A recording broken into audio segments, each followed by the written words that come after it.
네, 이번 코너는 취재 파일입니다. 관심사가 큰 경제 이슈를 하나 골라 심층적으로 파헤쳐봅니다. 네, 작년에 공개된 챗 GPT를 필두로 이제 생성형 인공지능에 대한 관심이 부쩍 높아졌는데요. 국내 1위 기업인 삼성전자까지 생성형 인공지능 시장에 본격적으로 뛰어들었습니다. 이 삼성전자가 어떤 신기술들을 뽐냈을지 기업금융부 김경림 기자가 취재해왔습니다. 네, 어서 오십시오. 안녕하세요.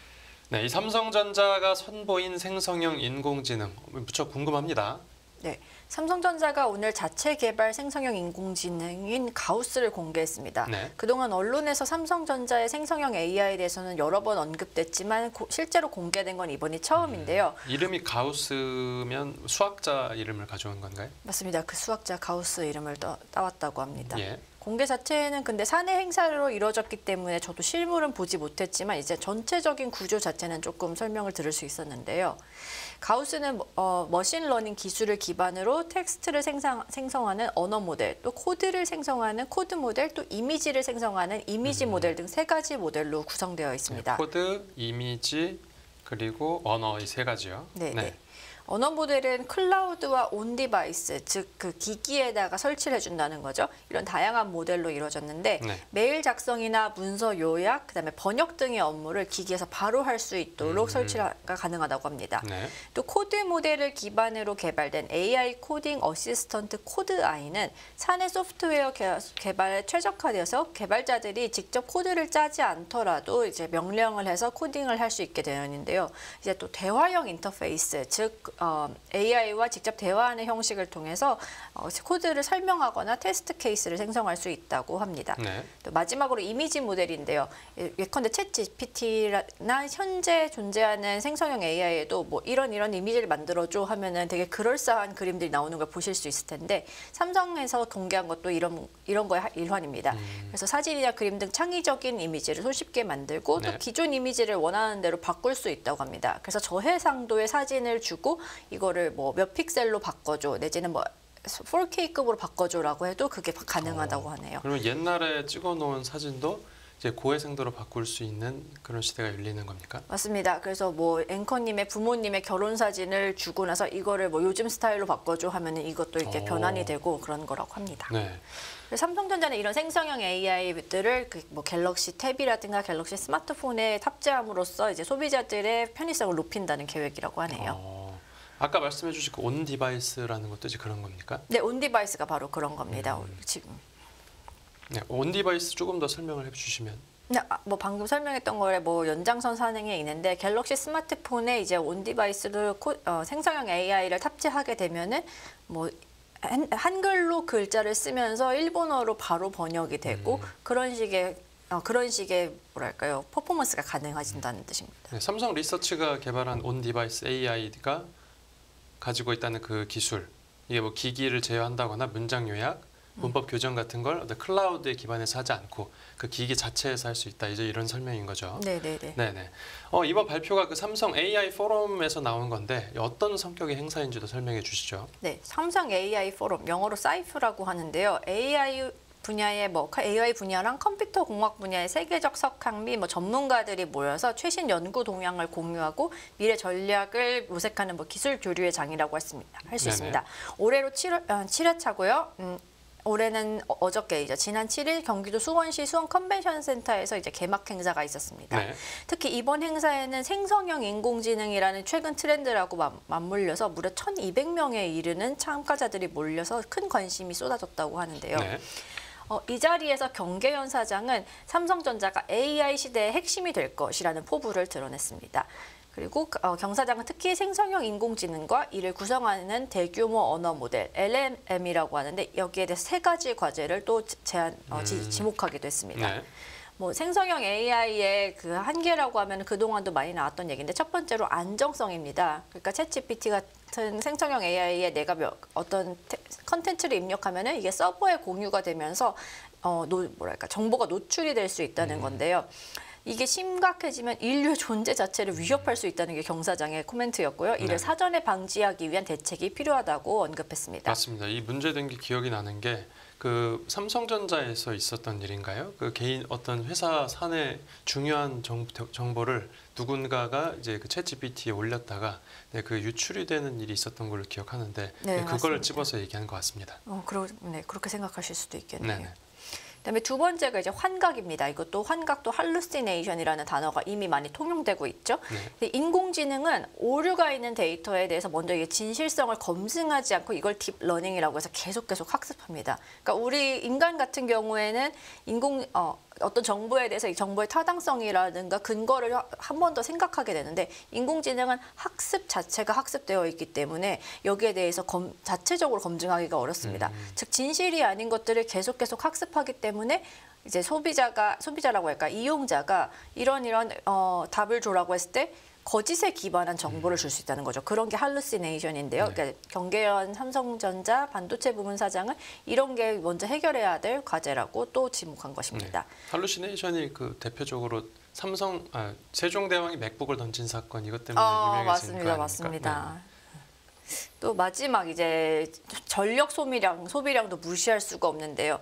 그 경계현 사장은 먼저 키노트를 통해서 생성형 AI의 지속 가능한 성장을 위해서 훈련과 추론 과정에 소모되는 에너지를 더욱 효율적으로 활용해야 한다라고 언급했습니다. 네. 이 말은 무슨 뜻이냐면은 일단 생성형 AI는 그 대규모 언어 모델이라는 엄청나게 많은 칩들을 소모합니다. 그래서 다 뭐 들어보셨겠지만 엔비디아의 GPU, 뭐 인텔의 사파이어 레피즈라는 이런 중앙 처리 유닛들이 굉장히 많이 필요한데 굉장히 칩이 많이 들어가기 때문에 그만큼 전력 소모량도 많아집니다. 그렇겠네요. 네, 그래서 슈나이더 일렉트릭이라는 시장 조사 기관의 발표에 따르면 현재 데이터 센터의 총 전력 소비량 중 고작 8%가 AI, 인공지능 작업에 소비된다고 합니다. 예. 하지만 AI 시대가 도래하고 이런 것들이 점점 더 일상화됨에 따라 5년 후에는 그 데이터 센터에서 AI 작업을 처리하는 데 들어가는 비중이 20%까지 늘어날 거라고 합니다. 네. 그래서 현재 한 해 소모하는 데이터 센터 전력 소비량이 총 54기가와트,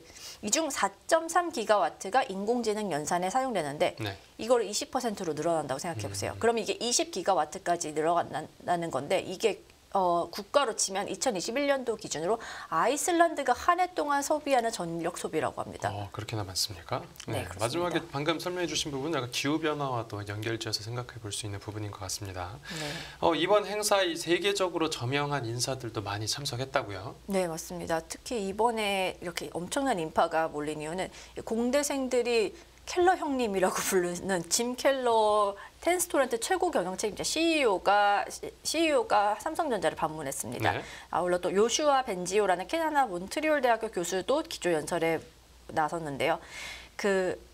짐 켈러라는 CEO는 애플의 A칩, 또 AMD의 CPU인 라이젠, 그다음에 테슬라의 자율주행 장치 등을 설계해서 반도체 전설로 불리는 사람입니다. 네. 그래서 이 사람이 나와서 설립한 그 텐스토렌트라는 기업의 시장 가치가 약 10억 달러, 우리나라 돈으로 1조 3천억 원에 이른다고 합니다. 네. 그리고 짐 켈러가 지나갈 때 잠깐 만날 기회가 있어서 물어봤더니 삼성전자 파운드리를 선택한 이유가 뭐냐 했더니 삼성전자 파운드리 훌륭하다. 내가 20년 동안 얘네랑 일을 해봐서 안다라고 이렇게 호평을 하기도 하더라고요. 네. 여하튼 텐스토렌트는 지난 10월 초에 삼성전자 파운드리 그중에서도 그 텍사스에 짓고 있는 테일러 팹에서 AI 칩 생산에 맡긴다고 했습니다. 네. 그 삼성전자 입장에서는 되게 중요한 고객이고 그만큼 관심을 받는 고객사기 때문에 이번 AI 포럼에도 초대했다고 할 수 있습니다. 네. 앞으로 삼성전자는 말씀드렸듯이 테일러 팹에서 텐스토렌트 칩을 생산하게 되는데요. 네. 이 칩의 이름은 퀘이사라고 합니다. 그래서 4나노의 4세대 공정을 활용해서 기존 4나노 2세대 대비 성능은 10%, 그다음에 전력 소비량은 23% 정도 개선됐다고 합니다. 네. 양사의 인연이 그리고 다 짧은 게 아닌 게 짐 켈러 CEO가 20년 동안 일했다고도 하지만 그거는 전 직장에서 얘기고 텐스토렌트에 옮긴 이후로는 이미 지난 7월에 파운드리 사업부와 AI 반도체 개발 같이 공동 개발 협약을 맺기도 했고요. 네. 또 8월 달에는 삼성전자 산하의 벤처 캐피탈을 통해서 현대기아차가 주도하는 펀딩에도 받기도 했습니다.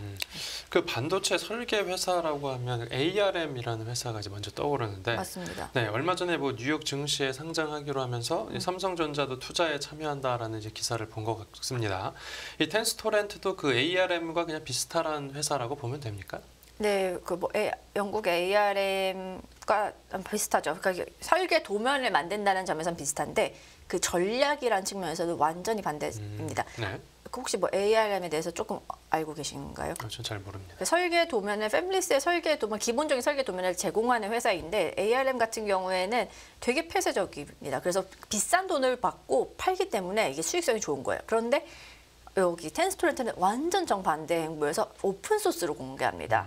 그래서 ARM이 암이라고도 하는데 그 폐쇄적인 설계 회로 도면을 고객사에 비싼 가격으로 제공하는 반면에 텐스토렌트는 개방형 하드웨어 설계 자산이라고 하는 리스크5라는 것을 통해 생산 단가나 그 유지 비용을 적게 들이는 겁니다. 그러니까 개발 비용이 비싸지니까 이걸 오픈 소스로 모두에게 공개하고 능력 있는 개발자 참여해 우리가 다양한 도면을 만들자 뭐 이런 취지라고 할 수 있죠. 네. 그 리스크5 같은 경우에는 물론 무료로 공개되는 뿐만 아니라 특정 기업이 소유권을 갖지 않습니다. 그래서 어떤 기업이든 또 어떤 개발자든 설계에 참여할 수 있고요. 짐 켈러 CEO가 이 부분에 대해서 굉장히 자부심을 갖고 있는 게 기조연설에서 지난 20, 30년간 오픈소스는 소프트웨어에서 중요한 개발 동력이었다. 또 누구나 이용할 수 있는 오픈소스 하드웨어를 통해 다른 이들의 발전을 도모하고 있다. 이렇게 자신 있게 말하기도 했습니다. 네. 그 짐 켈러 CEO가 이처럼 오픈소스를 옹호하는 이유는 네. AI 칩이 점점 복잡해지고 있는데요. 이렇게 복잡해지는 설계 시대에 개발 시간과 비용을 줄일 수 있다는 그런 효율성 때문이라고 합니다. 반도체 구조와 패키징이 진짜 고도화되고 있거든요. 요즘엔 진짜 모르겠잖아요. HBM은 뭐고, HBM3는 뭐고, HBM2는 뭐고, 그다음에 뭐 TSV는 뭐고 다 모르는 얘기잖아요. 이거를 쉽게 하겠다. 이거를 모두 능력 있는 애들이 와서 쉽게 하겠다. 점점 고도화시키겠다. 그리고 그 비용을 줄이겠다라는 게 짐 켈러 CEO의 아이디어라고 할 수 있습니다. 네, 이 시간 관계상 질문을 하나만 더 드리자면, 네.